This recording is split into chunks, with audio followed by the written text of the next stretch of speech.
How do you lose fat when you can't stop craving sugar? Now, this is the subject that we're going to be delving into in this episode of the podcast. Now, this came from a follower question on Instagram, and I'm going to dive into this and give you some practical tips about how you can deal with these hunger and craving feelings. But, I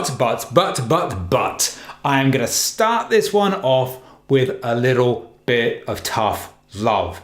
Now, I've mentioned this a number of different times on a number of different podcasts, but I don't feel like you're listening. Now, this just isn't directed at the person asking this question. This is a general thing. I think we need to get away from basically what is the demonization of sugar. Now, this is a really important point because demonization of any food of any description is not going to be a good thing. Because if you start to consider foods as that one's fucking bad, that one's like the devil, that is making me fat, that is the reason I am getting fat, or I can't lose weight, or I can't lose body fat, or I can't achieve my goal, it's because of this particular food or this ingredient, in this case, sugar.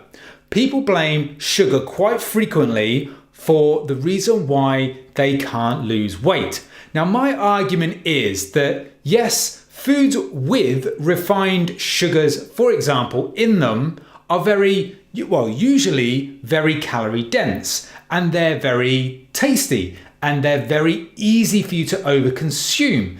So it's not necessarily the case that you are overeating broccoli and cabbage. It's you're overeating on cakes, biscuits, crisps, donuts, all these different sorts of things that either have some refined sugar in them or have high amount of calories, or both is kind of where we are at with it. But if you really look at what it is you're actually eating, sugar is just one part of the equation. If you look at cake, if you look at donuts, chocolates, desserts, yes, they have sugar in them, but they also have a shitload of fat in them. Let's say, for example, you took ice cream. Ice cream without sugar, you can still make it taste okay. Ice cream without fat would taste like absolute rancid horse piss. I don't really know, I've never drank horse piss, but that's just my freaking analogy. The essential thing is that most of these foods that you think you're craving, or not necessarily even craving, but those foods that you're actually resorting to when you feel hungry and you feel like you can't control that hunger, the foods that you're going to pick up are not just sugary foods. They have sugar in them, but they also have fat in them. What the key thing is you need to remember is that it's essentially highly palatable foods that you are actually being drawn to. Foods that just taste fucking good. And if they taste fucking good, you can eat more of them. And if you are maybe in a space where emotionally you're feeling a bit low because you're not making progress on the scale, for example, or maybe it is a fact that you're high stressed, you're tired, you're hungry in a calorie deficit, and this tastes good, then you're gonna fucking eat it, and you're gonna fucking eat more of it. That's the key thing. And that's part of the problem, is that there's this demonization around sugar. So then you start to think of everything that's got sugar in it is bad. And then you start this whole vicious cycle of restriction, binging, restriction, binging, restriction, binging, and you never get off square one. So let's stop thinking about things as it's sugar that's to blame. It's not. It's a whole multitude of foods that are easily consumed if you don't have the ability to exert control over how much of those foods that you have. Now, let's move on to talk about how do you get through this processing. Now, I always think that there's an element of your personality that plays a part in hunger, plays a part in cravings, and plays a part in able to deal with these situations. Because you have the person that has no control whatsoever. If they start eating one particular food, that's it. All bets are off. They're going to eat the whole packet of Oreos. They're going to eat the whole box of Krispy Kremes, whatever it is. But then you've got the other person that can exert some control, but kind of cracks every now and again. So you've got these two different scenarios. One who's got no control whatsoever, and then someone who's got some sort of control, but maybe lacks some of the tips and tricks to actually exert that control at the right time. Now, if you are the person who's got no ability to control, the first thing you've got to ask yourself is, are you over restricting, both in terms of your calorie intake and also in terms of the foods that you're eating? Now, if you're in a situation where you've dropped the calories very low, maybe you're one of these people who thinks they are eating 1,000 calories a day, and then that's causing you to be over restricted, constantly restricted, and then you crack and then you have sugary foods, quote unquote, then first point of call is say, well, if I eat more calories, am I less likely to go on these sugar binges or sugar fat binges, shall we call them? Then that's the first point of call. Up the calories. See, does that have the desired effect that you are looking for?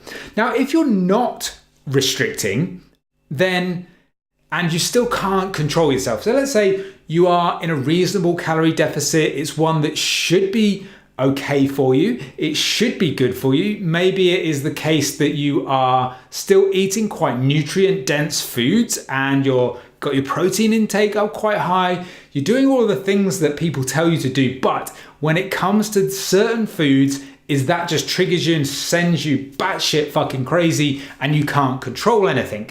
Now, that would be the situation where I would say, at least for a limited time, take those foods out of your food environment. So let's say, for example, it's cookies. That's your thing. That's when you get home from work, the cookies are on the side of the kitchen surface, and you start dipping your hand in the jar. 1 leads to 2, leads to 3, leads to 25. Now, first thing I would say is remove those from your food environment. Take cookies out of the equation completely. If you live in a house where you've got family with you and they enjoy cookies, maybe, just maybe, they can have something else that doesn't trigger you in the same way, but they can still enjoy something that they would class maybe as a treat. And if they are supportive of you in your process, I'm sure they'll be more than glad to trade Oreos for fucking cake if that is the trade that they want to make. So the first thing you maybe want to look at is your food environment. Are you managing that well? If you literally cannot really kind of control yourself at all, that might be a place to start. Now, it's not sexy for me to say, put some restriction on, because everybody wants to say, or every coach wants to say, well, you can eat anything you want and there's no restrictions. And that's true. Of course, you can eat whatever you want with no restrictions. But for some people, it's just not the right option. At least it's maybe not the right option for everybody immediately. Some people just need to maybe start getting some motivation back, maybe just need to start making some progress. Once they've then got the motivation, then you can reintroduce some foods because they're not eating from a point of view where they're down, depressed, emotional. They're eating from a point of view, they're happy, they're making progress, they're motivated. Okay, yeah, now I feel like I could have a cookie and I could control it. Again, it's just about the right circumstances, the right individuals, and finding what solution fits best. Now, if you're the opposite of that, you're the person that maybe you have some general control, but maybe you lack that ability to maybe put a little bit of a cap on it. Maybe you are that person that says, okay, yeah, I feel like I've got some control, but fucking hell, sometimes it just goes off the rails. Now, this is where I would kind of just start you at the point at which we just left the last person, reintroducing foods at a point where they feel most motivated and most comfortable, most able to control it. So introduce those foods that you feel like are more sugary or sugar fat, as we'll call them, on a daily basis, or at least a regular basis during the week, in a controlled way. So you're maybe tracking in MyFitnessPal, or you may be using a non-calorie tracking method to lose weight. However you're doing it, incorporate those foods on a regular basis so they don't feel like these quote unquote cheats, because thinking of food as cheat is a real horrendous way to do it. But don't do it when you're at your most hungriest. So if you, for example, get really hungry at 3 p.m. and that's the gap between lunch and dinner and you're at work and you're kind of a bit bored, that's not the point at which you want to start reintroduce some of these foods. Because if you're hungry, you have it, then you might start to eat a little bit more of it than you had planned. So look at your diet, look at where you're hungry, look at where you're not hungry. Try to insert these foods at the right point in time so that you feel like you can exert a lot of control rather than things go really off the freaking rails. Then also look at the rest of your diet. How can you optimize your diet so you feel less hungry? How can you include more nutritious foods? How can you include more foods that fill you up? Keep the protein intake high, green veg, all of these different sorts of things, low calorie fruit, so that you can actually eat a lot of it, then also keep the calories fairly low. Again, it gives you more scope because you're going to feel less hungry, so you're going to be less likely to be triggered by even the sight of these foods that really sends you off the rails. So think about all of those different things. Then also think about maximizing your sleep, because if you are tired, you'll have the potential for your hunger hormones to be raised, and therefore you're going to be feeling hungry. Also, when you're tired, your inhibitions in terms of food choices come down. You're more likely to make crap choices when it comes to food. Maybe also think about reducing the variety of foods you have. If you've got lots of variety in your diet and everything tastes fucking amazing, it's really easy to overeat all the time because it all tastes so good. It tastes so good. You want more, you want more, you want more. Obviously, you want to enjoy your diet. You don't want it to be bland, boring, and absolute dog shit. I don't want you to eat dog food for the rest of your life. But having some vegetables and things like that, which you might consider a bit bland, actually might be helping you in the long run in terms of hunger. Not everything has to be this fucking smorgasbord of a Michelin star restaurant quality food every time you eat a freaking morsel.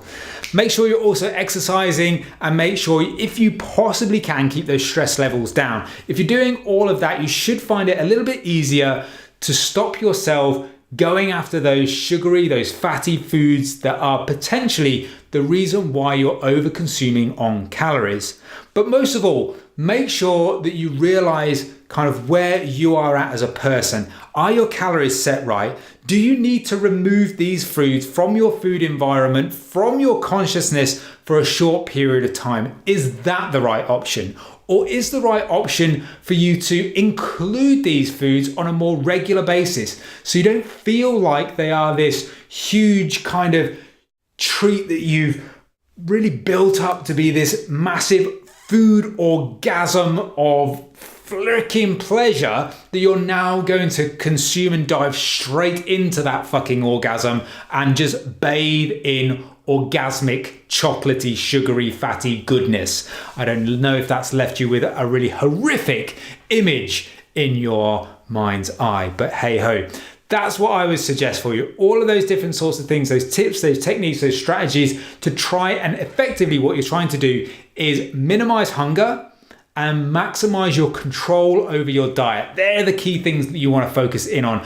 So hopefully this helps you. Hopefully if you feel like you do crave sugar, and you don't crave sugar, because let's face it, back to what I said in a previous podcast, if you were craving sugar, you'd be fucking having a rolled up £10 note with fucking lines of Tate and Lyle on the mirror, and you'd be snorting that shit right up like fucking Scarface. But that's not how you're really addicted to sugar, is it? You're just addicted to, well, not even addicted, you are enjoying foods that have this sugar, fat, maybe even a bit of protein, maybe even a little bit of salt, depending on what food it is, and you're enjoying it because it tastes fucking good.